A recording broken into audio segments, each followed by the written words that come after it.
नमस्कार विद्यार्थी मित्रों। हमने लास्ट वीडियो में जो उत्पादन के साधनों के बंटवारे की जो पद्धतियाँ है कि वो पद्धतियाँ अपनाकर हर एक राष्ट्र अपना विकास करता है। तो उसमें हमने बाजार पद्धति देखी थी कि अमेरिका, इंग्लैंड जैसे राष्ट्र ने ये पद्धति अपनाई है और वो बाजार पद्धति यानी पूंजीवादी पद्धति अपनाकर अपने राष्ट्र का विकास कर रहे हैं। तो उसकी विरोधी दूसरी पद्धति है कि बाजारवादी पद्धति के अनेक कमियां थी, उसके कई गैर लाभ थे, उसकी कई असफलताएं थी। उसके कारण समाजवादी पद्धति का जन्म हुआ, क्योंकि वो इतनी सक्सेस नहीं हुई, उसके कारण समाजवादी पद्धति का जन्म हुआ। और ये पद्धति जो है वो रूस और चीन जैसे देशों ने अपनाई है। और ये पद्धति अपनाकर वो भी आप देख ही रहे कि आजकल तो चीन और भारत के बीच जो संघर्ष भी चल रहा है, तो हमने उसकी चीज़ वस्तुओं का बहिष्कार करने का प्रयत्न भी किया है। तो विश्व में चीन का मतलब जो मजबूताई है वो भी ज़्यादा पकड़ कर रही है। तो ये समाजवादी पद्धति अपनाकर ही रूस और चीन ने तीव्रता से आर्थिक विकास किया है। तो अभी हम देखेंगे कि समाजवादी पद्धति किसे कहते हैं, मतलब उसकी समझूती थोड़ी प्राप्त करेंगे। तो समाजवादी आर्थिक पद्धति बाजार पद्धति से एकदम विरोधी है, उससे अपोजिटिव है, उल्टी है। समाजवादी आर्थिक पद्धति में सभी निर्णय है वो राज्य तंत्र द्वारा लिए जाते हैं। हमने बाजार पद्धति में देखा था कि सभी निर्णय जो व्यक्तिगत लिए जाते, कि जो पेढ़ी होती है, जो कारखाना होता है, उसका मालिक लेता है। लेकिन उससे उल्टा समाजवादी पद्धति में सारे निर्णय राज्य लेते हैं, राज्य तंत्र लेता है, सरकार लेती है। उत्पादन के सभी साधनों का स्वामित्व मालिक राज्य होता है। हमने बाजार पद्धति में देखा था कि उत्पादन के जो चार साधन की जमीन कारखाना के रूप में हो या मकान के रूप में हो, बाद में इन्वेस्टमेंट किया हो, पूंजी का जो कारखाना या यंत्र या कोई भी साधन सामग्री के रूप में, बाद में उसमें काम करने वाले जो कर्मचारी है और उसको सबको जोड़ने वाला जो नियोजक है, तो उस पर जो समग्र अर्थतंत्र का संचालन राज्य करता है। सभी साधनों पर स्वामित्व यानी मालिक राज्य होता है। जबकि बाजार तंत्र में हमने देखा था कि जो भी कारखाना है, पेढ़ी है, उसका मालिक वो खुद ही रहता था, व्यक्तिगत मालिकी होती थी। तो यह पॉजिटिव की बाजार पद्धति में उत्पादन की साधनों की मालिकी व्यक्तिगत होती थी, यहाँ पर राज्य की होती है। अभी इस पद्धति में यानी समाजवादी पद्धति में समग्र अर्थतंत्र का संचालन राज्य द्वारा होता है, कि पूरे देश का जो संचालन है वो राज्य ही करती है। जबकि हमने बाजारवादी पद्धति में देखी थी कि जो व्यवसाय में व्यक्ति या पीढ़ी स्वतंत्र होती थी, उसमें राज्य का कोई हस्तक्षेप नहीं होता था। उत्पादन, अभी कोई भी चीज़ वस्तु का उत्पादन करना है। पूंजी निवेश यानी कौन से धंधे में इन्वेस्टमेंट करना है। साधनों का बंटवारा यानी ये उत्पादन के साधनों को कौन से कितनी मात्रा में काम पर लगाना है आदि समाज की आवश्यकताओं को ध्यान में रखकर राज्य द्वारा लिया जाता है कि कौन सी चीज़ वस्तु का कितना उत्पादन करना है, कौन से उद्योग में इन्वेस्टमेंट करना है या कौन से में नहीं करना है, या कितनी मात्रा में इन्वेस्टमेंट करना है, उत्पादन के साधनों का बंटवारा कहाँ ज़्यादा कहाँ कम करना है, वो सरकार निर्णय लेती है। और वो निर्णय प्रजा कल्याण को, समाज के कल्याण को, समाज की ज़रूरियातों को ध्यान में रखकर लिया जाता है। जबकि हमने बाजार पद्धति में देखा था कि जो भी निर्णय है उत्पादन के साधनों का बंटवारा, पूंजी निवेश, वो निर्णय व्यक्ति अपने मुनाफे को ध्यान में रखकर लेती थी। अपने को प्रॉफिट कहाँ ज़्यादा होता है वो ध्यान में लेकर लेती है। यहाँ विरोधी है, किसको ध्यान में लिया जाता है, समाज कल्याण को ध्यान में रखकर उत्पादन के साधनों का बंटवारा किया जाता है। अभी समाजवादी पद्धति के केंद्र में लाभ नहीं अपितु समग्र समाज का कल्याण होता है। हमने बाजारवादी पद्धति में देखा था कि समग्र पद्धति के केंद्र में क्या है, लाभ है, मुनाफा है, प्रॉफिट है।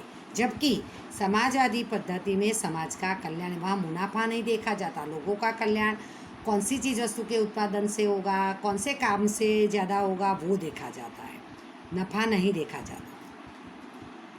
चीज़ वस्तुओं का उत्पादन और भाव राज्य तंत्र द्वारा निश्चित होता है कि चीज़ वस्तुओं का उत्पादन कम करना है, ज़्यादा करना है, और उसके भाव यानी उसकी कीमत, उसका मूल्य कितना रखना है, वो भी राज्य तय करता है। वहाँ पर बाजारवादी पद्धति में कितना भाव रखना है, उत्पादन कितना करना है, वो पेढ़ी का मालिक, कारखाने का मालिक तय करता था, यानी व्यक्तिगत तय होता था।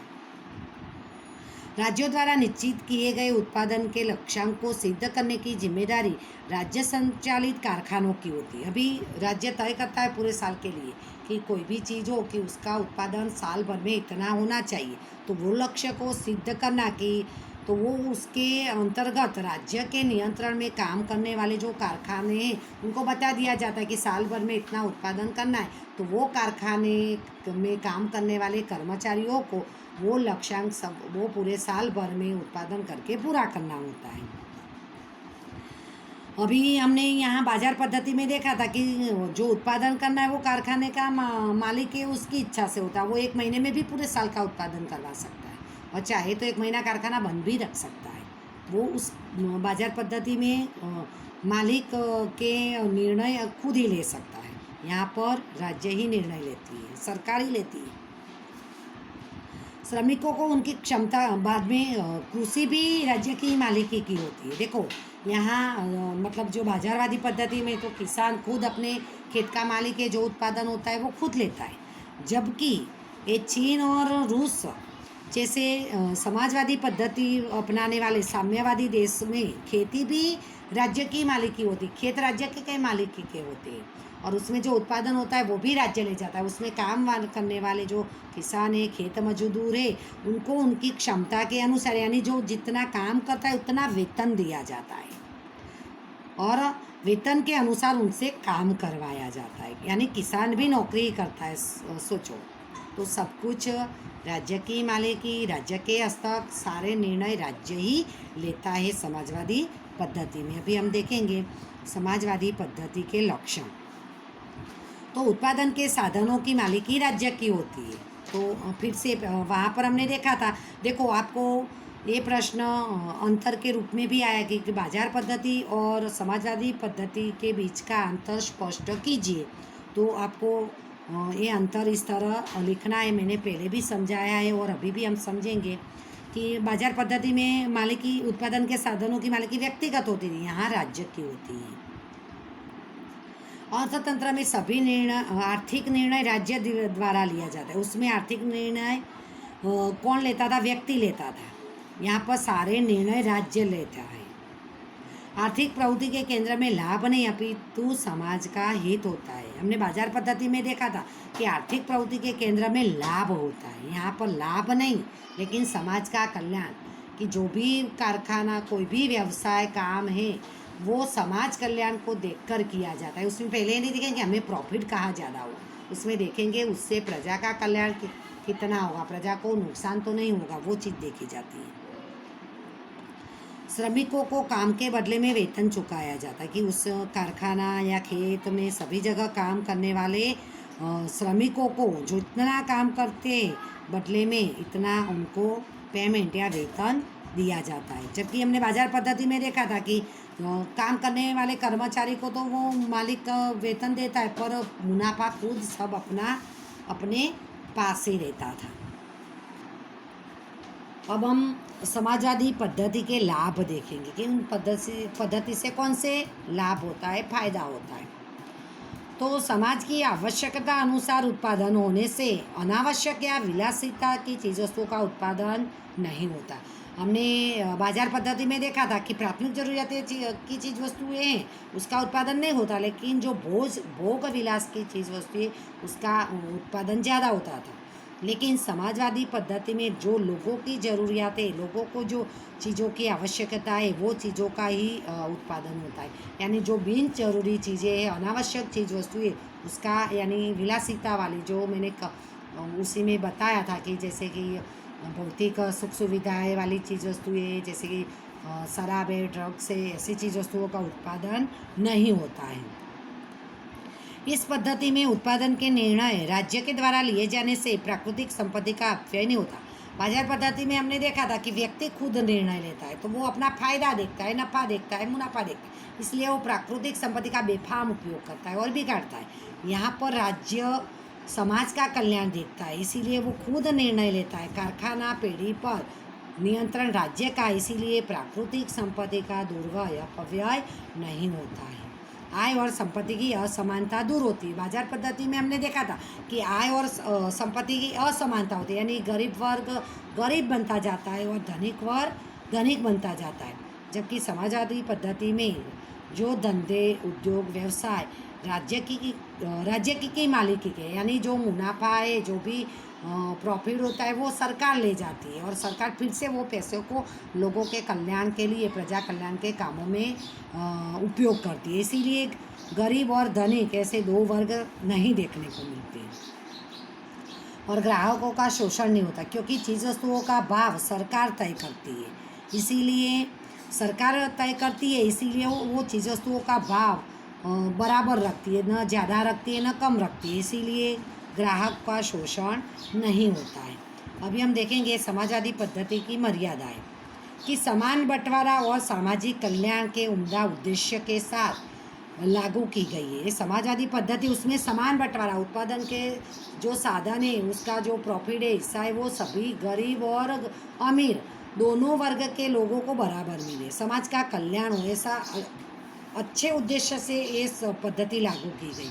फिर भी उसकी कुछ कमियां हैं, उसके कुछ गैरलाभ भी है, जो हम देखेंगे कि उत्पादन के साधनों का स्वामित्व राज्य का होने से उत्पादन बढ़ाने के लिए प्रोत्साहन नहीं मिलता। अभी उत्पादन के साधनों पर राज्य की मालिकी है, सरकार की मालिकी है, इसीलिए उसमें काम करने वाले जो कर्मचारी होते हैं वो उत्पादन बढ़ाने के लिए प्रोत्साहित नहीं, क्योंकि उनको तो काम करेंगे, उनके बदले में वेतन मिलता है, इसीलिए वो उत्पादन ज़्यादा से ज़्यादा बढ़ाने की कोशिश नहीं करेंगे, क्योंकि काम करेंगे, पेमेंट तो उनको महीने पर मिलने ही वाली है, तो उत्पादन बढ़ाने की कोशिश नहीं करते। जबकि बाजार पद्धति में व्यक्ति मालिक होता है, तो वो पर्सनली ध्यान देता है और ज़्यादा से ज़्यादा काम लेकर उत्पादन बढ़ाने की कोशिश करता है।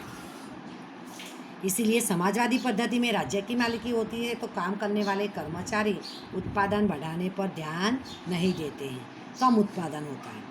स्पर्धा के अभाव के कारण अर्थतंत्र में संशोधन नहीं होते हैं।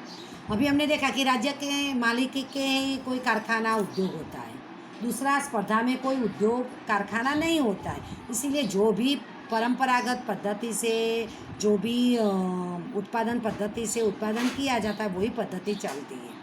बाजार पद्धति में हमने देखा था कि नए संशोधन होते हैं, क्योंकि एक पीढ़ी जो उत्पादन करती है तो दूसरी पीढ़ी को लगता है कि मैं भी कम पैसों में उससे अच्छी गुणवत्ता वाली, क्वालिटी वाली वस्तु बाजार में रखूँ, तो मेरी वस्तु बिके तो मुझे ज़्यादा मुनाफा हो, इसीलिए वो नए नए संशोधन करते। यहाँ ऐसा कोई स्पर्धा में है नहीं, इसीलिए वो नए संशोधन नहीं करते, क्योंकि जो भी वस्तु बनेगी वो बिकने ही वाली है, इसीलिए नए संशोधन नहीं होते। इस पद्धति में व्यक्तिगत स्वतंत्र नहीं रहता, क्योंकि इस पद्धति राज्य की मालिकी है, उसमें काम करने वाले कर्मचारी हैं, तो जो राज्य कहते हैं, राज्य के जो नीति नियम है कंपनी के लिए, पेढ़ी के लिए, वो नीति नियम में रहकर ही कर्मचारी को काम करना पड़ता है, इसलिए व्यक्तिगत स्वातंत्र नहीं रखता। जबकि हमने बाजार पद्धति में देखा था कि व्यक्ति खुद मालिक होता है, पेढ़ी का, कारखाने का, कोई भी धंधा व्यवसाय का, तो उसका जैसा न मन चाहे वैसे वो निर्णय लेता है।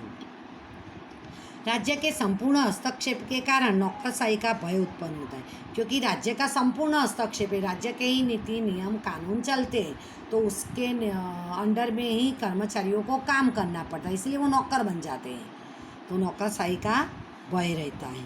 तो ये हमने समाजवादी पद्धति का देख लिया। आपको एक्स्ट्रा MCQs भी बनाने हैं और अंतर भी याद कर लेना, वो भी परीक्षा में आ सकता है।